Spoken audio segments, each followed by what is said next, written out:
আসসালামু আলাইকুম বন্ধুরা, ভিডিওটি কেউ খারাপভাবে নেবেন না, কারণ আমি আমার প্রতিবেশী এবং যারা গরিব মানুষ রয়েছে, মোট কথা গরিব ধনী সবাইকে আমার এই বাঁধাকপি কেটে নেওয়ার জন্য অফার করেছি এবং তারা নিয়ে যাওয়ার পর অবশিষ্ট যে কপিগুলো রয়েছে সেগুলো কিন্তু আমি জমিতে নষ্ট করব। কারণ হচ্ছে এগুলো জৈব সার বানাবো, আর নষ্ট না করে উপায় নাই, কারণ হচ্ছে জমিতে অন্য ফসল বোনার সময় হয়ে গেছে।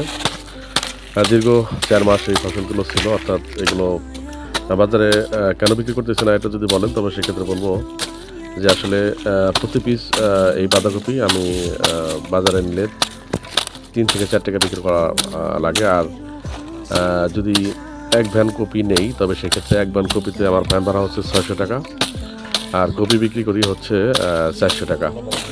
তবে সেক্ষেত্রে আমার 200 টাকা আরও পকেট থেকে ভ্যান ভাড়া দিতে হয়। এই জন্য আমি আসলে কপি গুলো বিক্রি করতেছি না।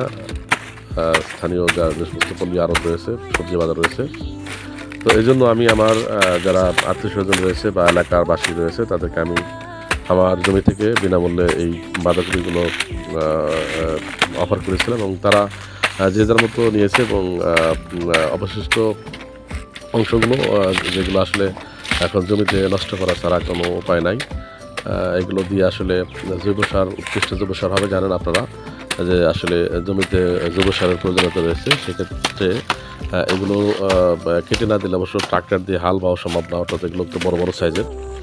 এই জন্য আমরা বাড়ির সবাই মিলে এগুলো দা দিয়ে এগুলো কেটে টুকরো টুকরো করে দিচ্ছি, যাতে হাল বাওয়া সুবিধা হয়। এই জন্য এগুলো করা। আর অনেকেই বলতে পারেন আসলে এগুলো নষ্ট না করে আমরা কাউকে দিচ্ছি না কেন। আসলে এটা সম্পূর্ণ ভুল কথা। অর্থাৎ আমি আমার এলাকা যারা আছে তাদের কিন্তু আমি এগুলো দিয়েছি এবং তারা এগুলো যথেষ্ট পরিমাণ নিয়েছে। আর আমার আত্মীয় স্বজন যারা আছে আমি বস্তায় ভরে ভরে তাদেরকে বাড়ি পাঠিয়ে দিয়েছি।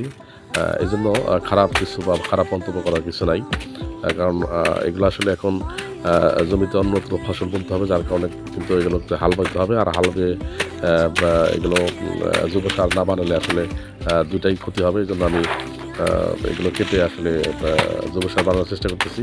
না কাটলে বন্ধুরা এখানে হাল বাওয়া যাবে না এবং জমিতে লাঙ্গল চাষ করলে কিন্তু মাটি ভালো করে উঠবে না।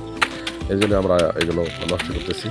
তো তারপরেও যেহেতু আমি কৃষি বিষয়ক ভিডিওগুলো করি, এই জন্য আমার এই আধুনিক কৃষিকাজ করি এবং সোনার বাংলাদেশ করি, যেহেতু আমার চ্যানেলের নাম voice of Islam and agriculture, এই জন্য আমি আমার এই ভিডিওটি আমার চ্যানেলে দিয়ে রাখলাম।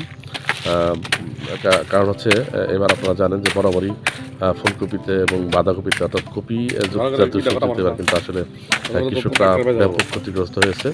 এর পিছনে কারণ নিজেরাই আমরা দায়ী। কারণ হচ্ছে আমরা ব্যাপকভাবে কৃষিকাজ করেছি, অর্থাৎ আমাদের যে পরিমাণ চাহিদা রয়েছে তার বিপরীতে কিন্তু যোগানের পরিমাণ অত্যন্ত বেশি, অর্থাৎ প্রোডাকশন অনেক বেশি হয়েছে, যার কারণে অটোমেটিক্যালি অর্থাৎ এই জমিতে বেশি হওয়ার কারণে কিন্তু আসলে দাম পড়ে গেছে।